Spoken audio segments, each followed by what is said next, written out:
Hey everybody, this is Grace, and this video I want to talk about people who seem to think that it's a collective narcissism, and they come off as though they need to prove, and they work hard at this, that they have power over you, or they have a position over you in life in general.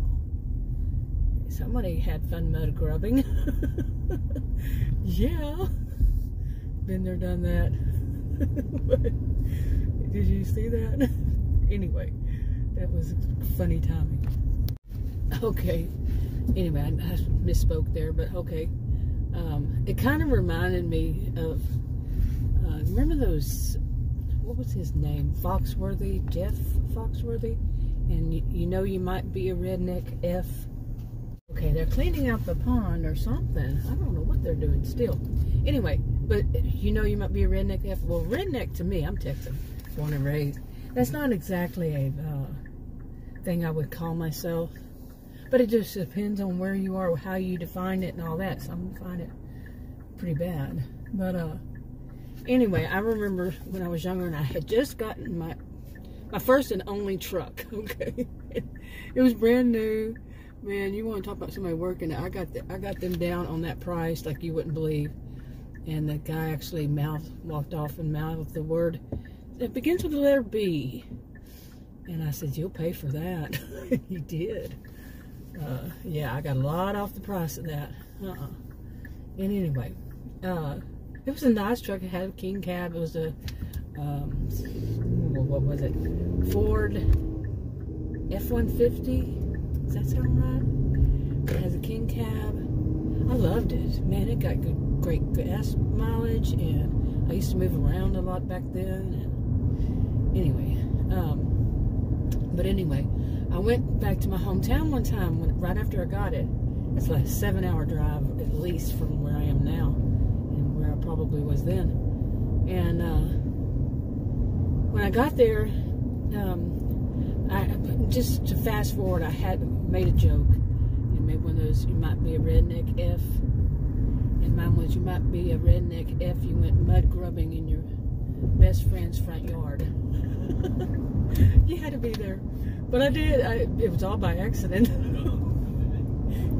One could say that, I guess.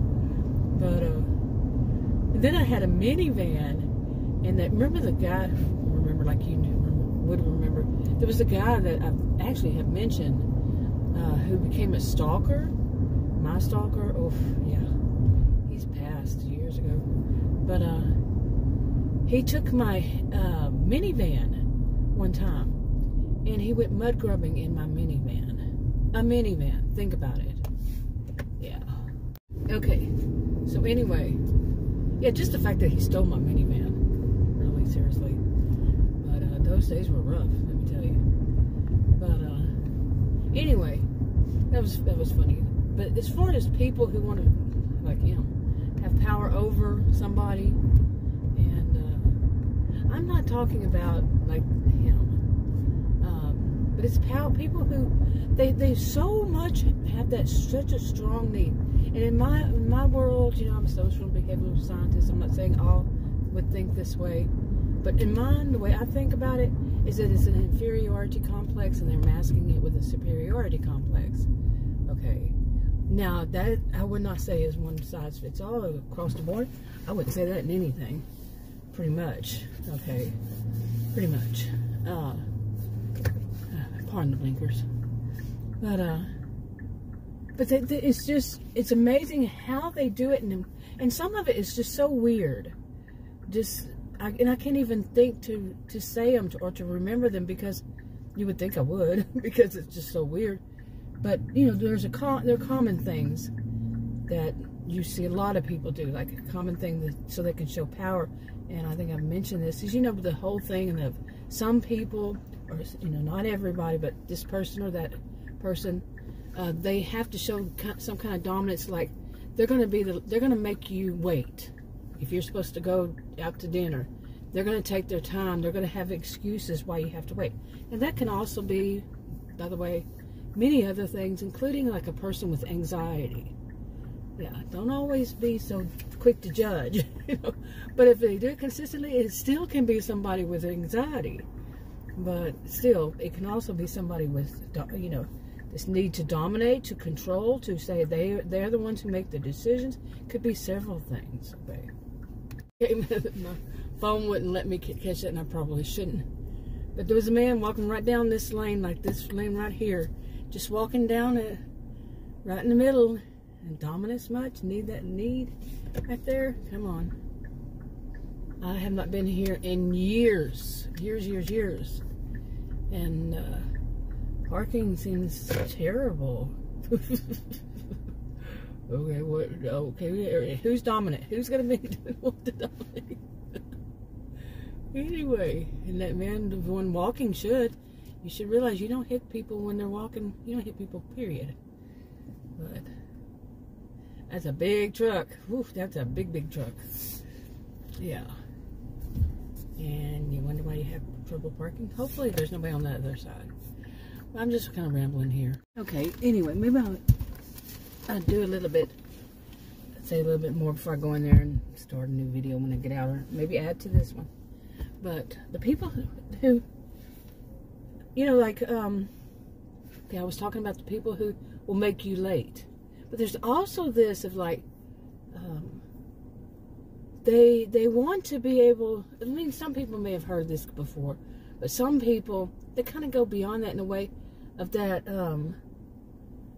if they're going to go somewhere with somebody and you're the one left behind, like you don't need to go, you don't want to go, it doesn't matter that you don't want to. I have to do this because there was a kid with their family going by, and I don't put kids in my videos. So anyway, you're like, okay, go back to this. When they are, you know, they're gonna go somewhere, say with, you know, you're at home, okay, and it's whomever, they're gonna go somewhere with somebody. Maybe they came over to do that, or whatever is the case, or they are just already there, like family of your significant others. Any kind of situation. I've seen several. So, yeah, it doesn't have to be that. But, okay, I didn't get that. Yeah. I'm having to watch people and so they don't get too close and then you see them. But anyway, and you're the one that's, you don't want to go where they or you don't need to go, they need to go just with that one person, whatever is the situation. But they'll look at you and they'll make sure that they're somehow twisted to where, oh, so sorry for you. But it's not really that. It's sarcasm. I mean, it's, you know, they're acting like you just don't have that status that they have, that you would be going. Some of these things, I mean, here I am. When I laugh like this, it's kind of counter to what I'm thinking in a way, because it's so immature that they do this. But so my laughing is not the most mature thing in the world. But it's yeah, I've gone over all that before. But really, it's the audacity. Seriously, the way that their brain thinks is so twisted. Okay, I choose not to go with you, and they'll also create some kind of, you know, story in their head, and then they kind of put it out this way, even that, you know, you're just a homebody, you don't have a life, you know. And I've actually seen that done to somebody. Okay, I'm not saying that it's all done to me. No, I'm always going somewhere, you know. Every day I go somewhere, pretty much. I'm back to that again after 2020 and all that. I'm back to pretty much every day I'm go at least once or twice out. So every day, almost every day. And but there's still people who try to act as though I'm a homebody. At least one person. And there are a lot of kids out. What is it? Today is Monday. Why are a lot of kids out with their family? Shouldn't they be in school? Yes, they should be. Anyway, that's strange. Okay, and I have actually seen this recently, where it was put out, not about me, about Adam. something like that, something along that line. I mean, right off the bat, first thing. And is that a first thing power play? You know, I'd say yes. I mean, when I ask a question, I usually already have the answer. So, but it's like, really now? And sometimes it just amazes me what people do when they have such an inferiority complex. Like I see it most often, that it's truly that they feel inferior, but it's also because they make themselves inferior. I don't play the totem pole game. I've said this many, many times before. I don't see myself as superior or inferior. I've had plenty of people try to make me want to think that I'm inferior, and too bad. You know, period. It's not going to happen. But it can bother you. That's why sometimes I get so down when something like recently has hit me. So many, boom, boom, boom. You know, the sexist doctor. He's sexist. He taught college and university sociology. So, yeah, sexist. And you know, then also people like this, boom, boom, boom, being hit all at once. Yeah, for a moment. Yesterday, I actually felt it. It was more of like. I usually only feel that whenever my glucose level, I'm a diabetic, its glucose level is real close to the norm, which is a little low for me, what they want me to be. And I'll feel like a whoosh, you know, feeling. Yesterday wasn't the case, but I felt that. This place is very, very busy. Wow. I'm checking it out all around. I haven't been here in years, like I said. They parked a little too close. For up. Anyway, you had a lot of people, man. Yeah. Anyway, so I think I'm going to go ahead and wrap this up and maybe talk about a little more here and there. But these people, seriously, the people who do this, like I said, it's kind of like a collective narcissism, and some it's a group. See, I differentiate between those two as collective is people who don't necessarily know one another, but they are of the same, like a party or a, it can be anything that's, the group is usually smaller, let me put it that way, but the collective is quite often, it can be a political party, it can be a ethnic group, you know, the certain levels of certain financial, certain, you know, low income, middle income, high income, whatever, they have a group. I mean, not a group, but a collective, and they don't necessarily know one another. Oh, you're going to take a selfie going in there? Boy, she had to take a selfie. She just got out of her SUV with, I guess, her husband and maybe her mother-in-law, maybe. But she stops right there and takes a selfie and goes, okie dokie. Some of the stuff I see, that's just funny to me. Okay, that's just a funny. I mean, really, in the middle of a parking lot, just going to stop and take a selfie. But anyway, and pose for it too. Strike a pose. You know? I'm getting sillier. Sillier. At least I'm feeling much better after some of this stuff.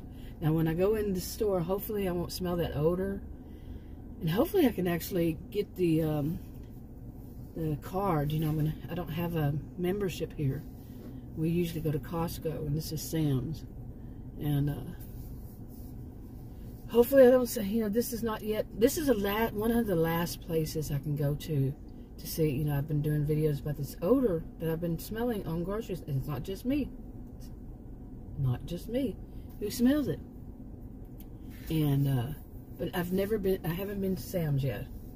So, and then my plan is if you know, if this it's the same odor and it's different, I almost said genres, different chain stores, and different, some of them even different stores within those chains, and it's just a strong chemical odor like what they clean with, and it's usually where they would handle it, like the people who work there would handle, like they had gloves on and it was on the glove, maybe they were cleaning, they just left that glove on, and if they were going to stock the stuff on the shelf, where they would handle, where they would hold that product, That's where it smells. Right in the middle. It's not all the way around. It's not underneath. It's not.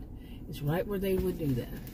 So hopefully, and if not, my plan is I'm going to go outside this whole area. I'm going to go take a trip. You know, like one of them was to go to where I graduated, my university, and then I started reading the hotels. It must have really got bad out there or something, but the hotel, you know, reviews and stuff out there, lots of them, and they were all 2 stars. What? 2? What?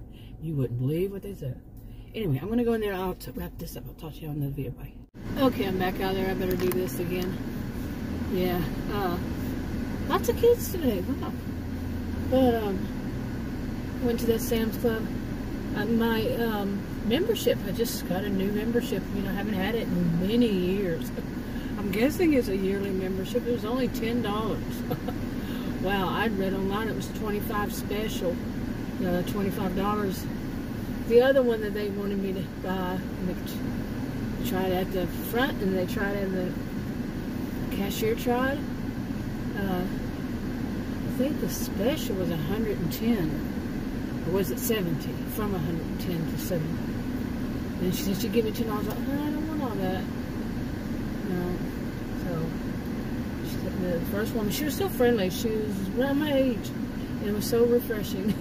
She was so nice. All the people in there were nice. I'm amazed. Yes, I don't want to build anything up, so I have to eat my words later on. I've done that. So that was a good experience, and then something bad happens the next time. Yeah, so I have to eat my words. But there was only one thing, and she was definitely barking up the wrong tree. Yeah, let me put it that way. A young woman. She had to get so close, and she was wearing a really strong male perfume, or cologne. And she kept getting, you know, like the whole aisle was empty, and she wanted to get right where I was, and yeah, I don't know. And I finally lost her. I tried the first time too, and she found me, and then I did it again, go several aisles over. I was just looking around, but I wound up spending, let's see, $120.92, and just looking around. But yeah, I did, you know, of course there's going to be scents and smells and such, but I didn't smell in that really strong smell, but of course I'm going to smell just the regular cleaning stuff. But I still don't trust any place. I'm not saying here, I've been here before today, but I don't trust any place to buy any more of those same products that consistently in every chain store. I haven't been to this one until now, but any of those chain stores, they always had this bad odor on them wherever people would touch them. It was amazing. Yeah, Adam smelled it too. Adam went by himself sometimes, some of those times, and he smelled it. And he usually doesn't smell stuff. He smokes like way too much. I quit smoking, and so yeah, I would say yeah that I know it did, because I used to love eating jalapenos, and now they're too strong for me. And I ate jalapenos, you wouldn't believe, you know, pretty much. I'd say, I don't say every other day, but yeah, pretty much I ate jalapenos, and now I can't. Too strong. Plus, I smell things. You know, I don't know if I smell things a bit strong. I always had scent, but the things that I had been smelling are odors, and he smells them. Like I say, he did not quit smoking, and he just walks and goes, "Whoo!" It smells over here pretty bad. It's just recent too. He's older than I am, 59, and never in my life have I ever had this situation. Even when I was a kid, I don't remember so much. Ooh, wait. And it's one scent. It's one like cleaning supply or something. That all these different chains use. One distributor, one maker, whatever. This place it's busy out here in the parking lot, but inside, I mean, I would be the only person down an aisle several times. Not anything like Costco is really, really busy over here. And on the weekends. I don't know what this would be like on the weekend. Hey, I just remembered. She said if I also got to add Adam onto mine for no charge. And I do wonder if I get gas, if I get something off the gas, or just a good gas price. They always have had good gas prices, which I don't really use so much, so I don't use gas as much. My new SUV, I bought it in May, brand new, 2019. Okay, this is April 2023. Okay, so I'm still saying new because it has a whole whopping 8,054 miles on it. I think it had like 154, so I've driven 8,000 miles in all these years. I wonder if I'm going to be one of those cars that they sell. They say, well, it was a little old lady, she really didn't go anywhere. Really? Seriously? No? But that was a good experience. So now I'm going to stay away from stores for a week or so. I'm going to, maybe not. I can't make any promises. But, you know, have one good experience and not, hopefully I don't get home and then I smell every time I say I didn't smell anything when I get home or even in my SUV. And I smell something, I smell that smell. That odor. Smell that smell. Smell that scent, but no, it's an odor to me. And with chemical allergies, I don't know if that plays into it, but it's a strong, oh, I have fragrance allergies. But hopefully I don't go home and, like I said, on other ones I've said that, and then I get this stuff in my house and just walk right there into the kitchen and then I smell it, you know. Like I said, I don't trust buying certain products right now. Ooh, you're gonna hit that, mister. Woo, woo. You learn to drive, why don't you? Oh my, you got a big truck, you're backing up, you don't hit stuff. Oh my goodness. It literally made me worry that car, that SUV, I think that SUV is parked kind of too far back to give, you know, be fair about it. And when people don't pull all the way up and they just have their whatever they're driving sticking out, makes it difficult for people to back up. It's not me. I'm not over there. They're on the other lane. So, anyway, I'm going to wrap it up. Talk to you on another video. Bye.